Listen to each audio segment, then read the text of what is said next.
Hello viewers, আসসালামু আলাইকুম। আমরা মেয়ে মানুষ, আমরা দিনরাত পরিশ্রম করলেও তার কোনো মূল্যায়ন হয় না, কারণ আমাদের কাছ থেকে কোনো বেনিফিট আসে না। এই যে দেখেন, সকালে ঘুম থেকে উঠে ফজরের নামাজ আদায় করার পরে নাস্তা বানানো শুরু করি, তারপর দুপুরের লাঞ্চ, বিকালের নাস্তা, রাতের খাবার, সব মিলায় আমাদের আর নিজেদের কাছে কোনো সময় থাকে না। এর মাঝে আছে গোসল, নামাজ, বাচ্চার আবার কোনো সমস্যা আছে কিনা সেটা দেখা। অথচ আমাদেরকে কিনা বলে সারাদিন আমরা কি করি, আমাদের কাজের কোনো মূল্যায়ন হয় না।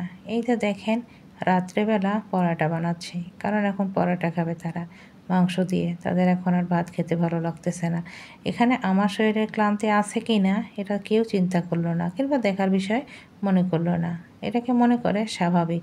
এই বাঙালি সমাজে, পুরুষ শাসিত সমাজে শুধুমাত্র নারীদেরকে স্বাভাবিকভাবেই দেখা হয়। কিন্তু একটা জিনিস খেয়াল করবেন, সামান্য যদি মাথা ব্যথাও করে, পুরুষ মানুষ শুয়ে পড়বে এবং তার কত রকম আবদার থাকবে, চা বানাও, এ করো, সে করো। কিন্তু আপনি নিজে অসুস্থ হন, কখনো এসব কিছু করবেন না। শুধু মন চাবে একটু বিছানায় গিয়ে শুয়ে পড়ি, একটু আরাম করলে মনে হয় আমার মাথা ব্যথা, হাত ব্যথা, পা ব্যথা কমে যাবে। কিন্তু সেই সৌভাগ্য আর হয়ে ওঠে না, কারণ ওই যে আমরা মেয়ে মানুষ, আমরা 24 ঘন্টা ডিউটি করব, কিন্তু কোনো পারিশ্রমিক ছাড়া।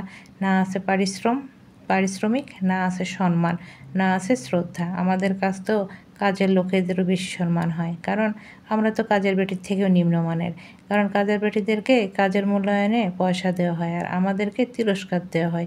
রান্না করে নিয়ে যাবেন, 19 থেকে 20-এ গেলেই বলবে, এত লবণ হয়েছে কেন, এটা এমন হয়েছে কেন, আজকে রুটিটা শক্ত হয়েছে কেন। কিন্তু কখনো বলবে না যে না, পরিশ্রম করছে, এত কষ্ট করে রান্নাটা করছে, খেয়ে নেই একবেলা, যা হয়েছে হয়েছে। এই কথাটা তাদের মুখ দিয়ে কখনোই বের হবে না।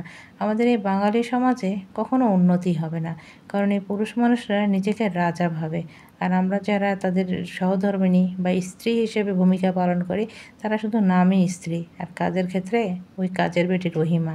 এটাই আমাদের পরিচয়। তাদের কাছে আমাদের সঠিক পরিচয় তারা নিজেরাও জানে না, যে আসলে আমরা তাদের কে হই, তাদের সন্তানের মা না তাদের কাজের বুয়া।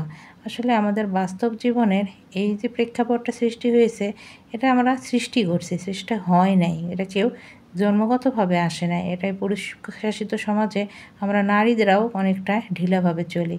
তারা যা বলে, যা করে তাই মেনে নেয়, এবং আমাদের বাবা মাও আমাদেরকে ছোটোবেলা থেকে এটাই শিখায়। শ্বশুরবাড়ি যাবা, কোনো কথা বলবে না, মুখ বুজে সহ্য করবে, স্বামী শাশুড়ি যা বলবে তাই মেনে নেবে, এটাই জীবন। অথচ দেখেন, এই জীবনটা কিন্তু অনেক কঠিন, মেনে নেওয়ার মতো না। আমরা কত কষ্ট পাই, কিন্তু ভিতরে ভিতরে কাঁদি। ওই যে একটা রান্নাঘর আছে যেখানে আমাদের কাজ, সেখানে গিয়ে আমাদের মনের কষ্ট লুকিয়েও কান্না করার জায়গা, আর কোথাও আমাদের জায়গাও নাই।